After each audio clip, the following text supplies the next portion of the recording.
Good day, students. My name is Mr. Young, and as I was in school yesterday, I saw a few students colorizing pictures. In fact, well, I didn't see any of them colorizing a black and white like this, but it's all the same thing.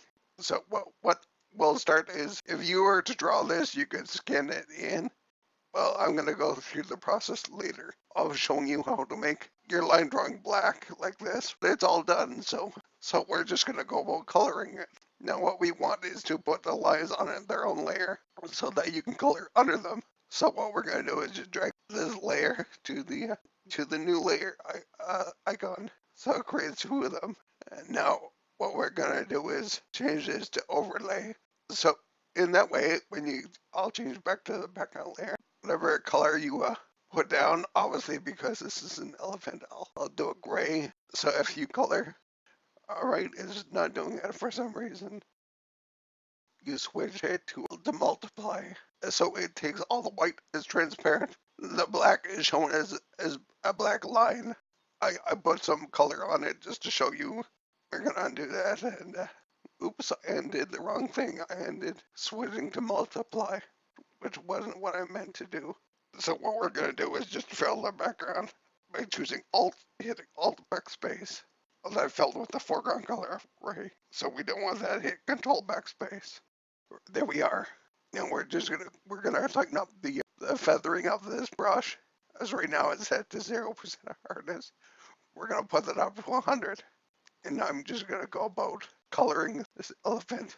I will have to reduce the size of my brush, but I will do what I can with it like this, and I'll talk to you in a bit when I'm all done.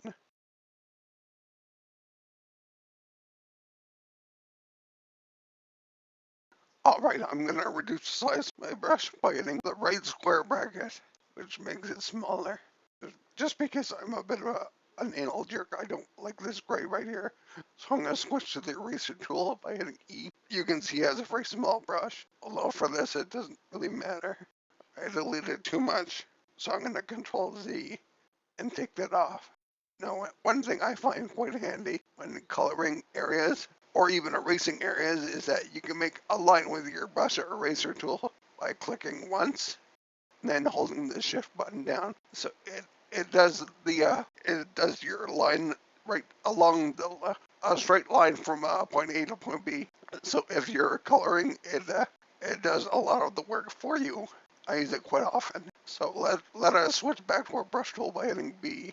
And this smaller brush I think will be alright. Although we're gonna have to go even smaller to fit in to this area under the tusk. So we do so by hitting the left square bracket. So now it's small enough to fit in there. Let's bring it down a bit smaller anyway. There's this little spot here, and smaller yet. But I'm trying to avoid zooming in. That seems to be okay. Alright, let's bring our brush size up a little bit by hitting the right square bracket, and just a little bit. We don't want it too crazy. So now we're going to do the rest, and it looks like I'm going to have to shrink my brush down a bit more to get around the trunk. So you'll see me do that, but I want to apply color so that we can move on to the next step.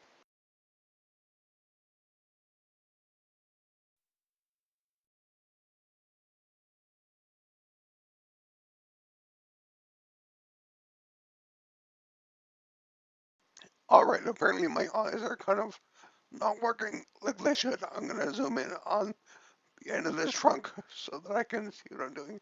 And hold the Alt and scroll wheel up.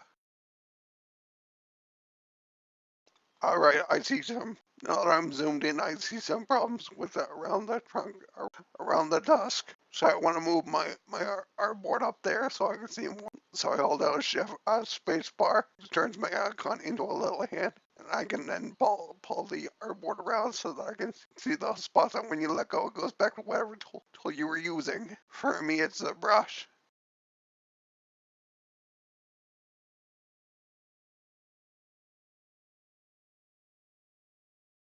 Alright, I think that's about good. So I zoom out fully by hitting Control 0. So that shows us the entire thing. Oops, I forgot to put in a little gray on the tail. Alright, that's pretty good as is. As you can see, if I go and hide the lines layer, the gray is pretty much in position to it, but you can see that along some of the lines it's kind of bumpy because with the brush you use, I just put in. I didn't care about what was hidden by the line. So let's turn the lines back on. You know, this we're just gonna drag this lock to the garbage. So it unlocks the background layer, which it should not have the white on it. So we're gonna change to the magic wand tool by hitting W and just click anywhere on the white and click delete because you really don't want a white on the background layer. You want it gray with transparency as you see here. So we're going to deselect by hitting Control D. Now on a secondary layer just above this, well no, we'll stay on this one I guess. We'll just copy it so that, no, let's create a selection of just that gray of the elephant by holding Control down and clicking on the icon itself. So then it goes through and it makes the walking ant line around everywhere you have the gray color. And we're going to make a new layer for the shadows in our swatches list. I believe this is a pretty good color for a shadow.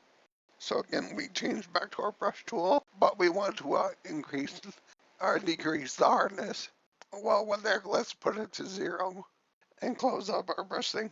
And we want to make the brush bigger, so we hit the right square bracket a few times. Now, let's imagine the sun is like beating down on his head and he's sort of facing the light source. It's probably up here somewhere. So we put the shadow underneath his jaw, and I'll do this. And in fact, it's even easier to show you all how to do it if I increase the hardness of this brush because it's a little too much like what we actually want of the.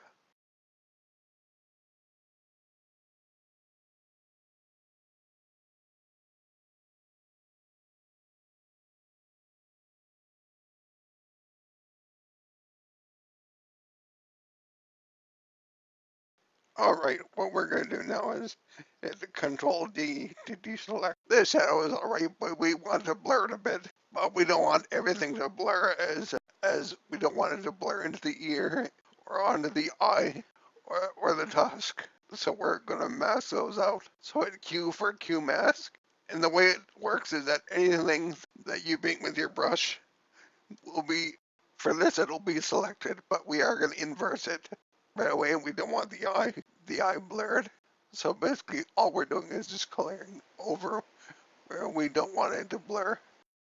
You don't have to worry too much about up here, as there won't be anything blurring up there anyway. So we don't want it blurring over top of this ridge or the ear itself.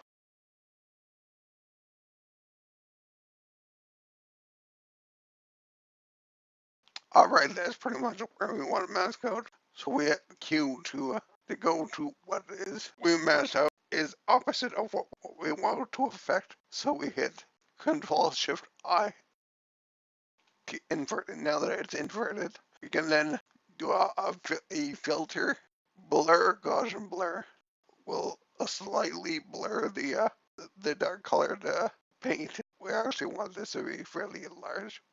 Oh, actually, I forgot to turn on, so while I cancel in the shadow layer, turn on this box here, the preserve transparent pixels. That way, when it blurs, it will not blur outside of where it is.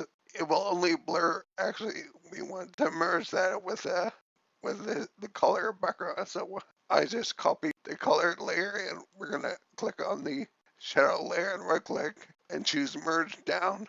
So then it's one layer of the color and the shadow together. But again, we have all of our what we want not blurred. Everything else is selected because we merged the layers and removed the transparency lock. So we're just gonna put that back on. This effect could be used for all coloring. I find it quite useful. Again, we choose blur, Gaussian blur. Let's turn out the radius of it. That's not too bad as is. Let's see what it looks like a bit higher. No, I don't like that at all. Let's go back to what it was at. Hit OK and deselect by hitting Control D. So that looks pretty good. Let's put a few highlights on it just to make it a little more highlighted. Although there are some spots on the back of the leg which kind of need to be touched up, so we'll do that before because the lines are still over it, and we are on the shadow layer. We're going to click and hold Shift Now on the bum, the elephant, it doesn't look that bad. Although right here along the ear, it doesn't look that great. So we'll just do the same. So what we're going to do is just add a little bit of highlight to the elephant. I'm not going to go through and do a lot of crazy things. We are just going to make a new layer. And because the background is white, we're not going to worry too much about it.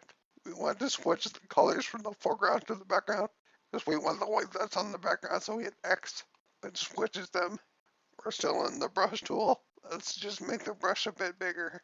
We're just going to paint in some highlights, or where the highlights would go. Again, this is going to look like you're undoing your work. I'll show you in a moment that it doesn't look like that when it's all done.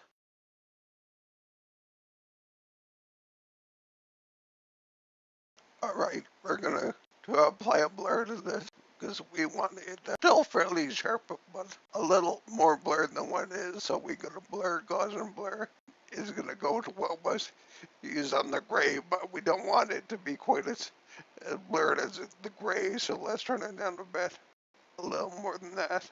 I think that's alright. Now remember the sun is over here, so there won't be any highlight on the ear itself, even though it's exposed and it will get reflected light from other objects. Or I should say reflected light from other objects, so it's nice and light with no shadow, but it doesn't have the sun hitting it, whereas the brow and this eye actually do.